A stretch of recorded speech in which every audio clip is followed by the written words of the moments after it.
There's something beautiful about how accessible Reiki has become. A few clicks and you're watching a video that promises calm, clarity, or healing. And as a Reiki practitioner, I get that appeal. I share Reiki sessions myself. I make Reiki ASMR myself. But I still want to talk about something that's often left out of the picture, the responsibility behind this kind of energy work, especially in online spaces. Because Reiki isn't just good vibes, it's intentional energy, and that means it matters how we send it and how it's received. In the lineage I was initiated into, Reiki is gentle, but it's not neutral. And that's an important distinction. While Reiki won't force anything upon you, it does interact with your energy system in a way that brings imbalance to the surface. If there's something you've been suppressing, grief, tension, long-held stories in your body, Reiki has a way of bringing it into the light. Not to harm you, but to create the conditions where healing becomes possible. It is intelligent, yes, but it is also practitioner-led. The flow is directed with purpose, and that purpose is where intention and consent come in. Practicing Reiki also means preparing yourself to be a clear channel. That includes not only mental or spiritual clarity, but often physical choices too. Many practitioners, myself included, avoid caffeine, alcohol, and other substances before sessions. Not because they are bad, but because they can clutter the nervous system and cloud sensitivity. So it's part of honoring the energy and the persons receiving it.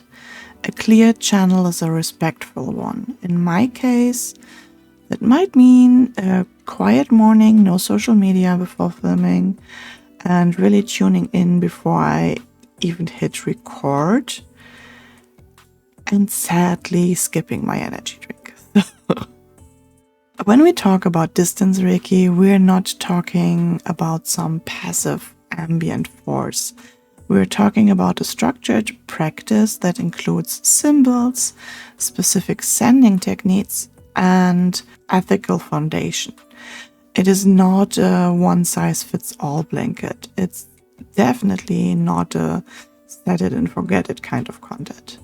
And that's why I'm struggling with the idea that Reiki is always safe, or that it doesn't matter whether you believe in it.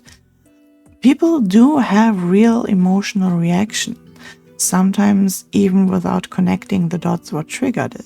I have one person who received a personalized recorded session from me, messaging me days later, saying they have cried the entire afternoon after watching it.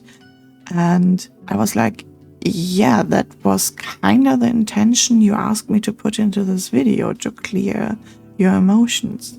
And crying is a way to clear emotions. So it's important to remember that Reiki isn't just comfort, it's energy work. It can move things. That's part of the beauty and part of the responsibility. And what happens when Reiki goes online? We gain reach, accessibility, support for people who might never otherwise explore energy healing, but we lose context and the kind of consent that says, yes, I'm ready to receive this right now.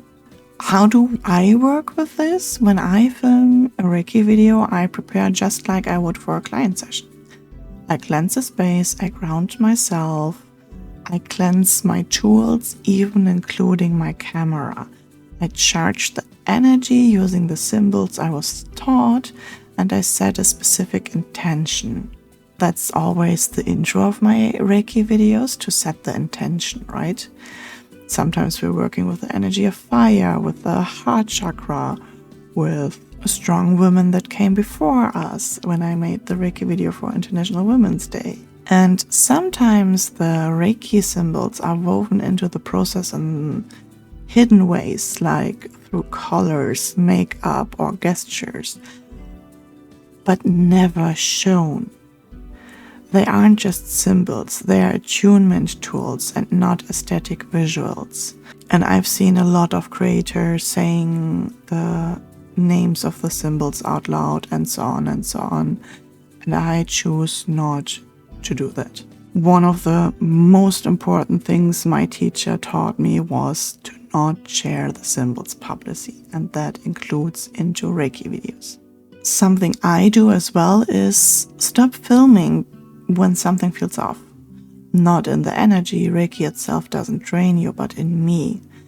I'm not fully present, I won't channel. That's a boundary I keep. I also moderate the comments under my Reiki videos a little bit harder than in the others. I protect that space.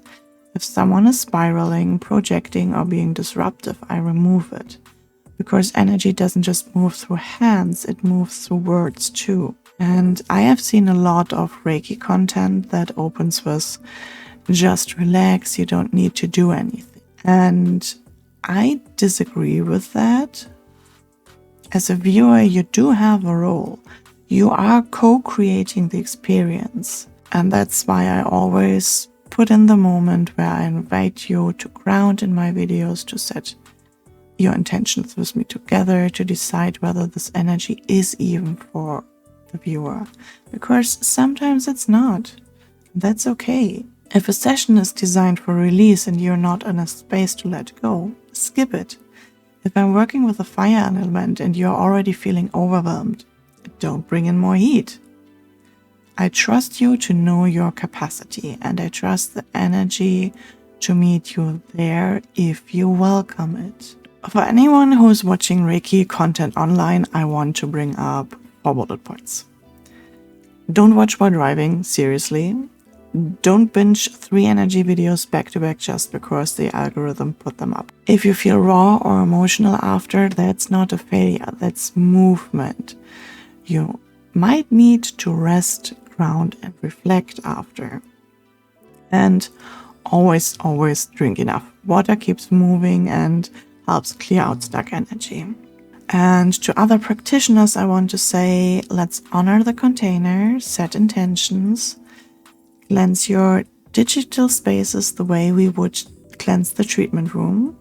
Reiki is one of the most beautiful gifts I've ever received, and I loved sharing it. But I also believe we're responsible for how we offer it, especially online. So if you watch one of my Reiki sessions, it's been prepared with intention. It's not for just background noise. It is a space to meet yourself.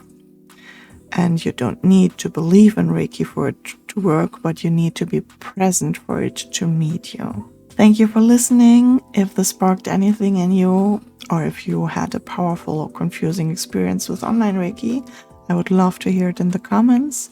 And if you liked this video, I would love for you to subscribe and to meet me again. Until next time, stay soft and take care of your energy.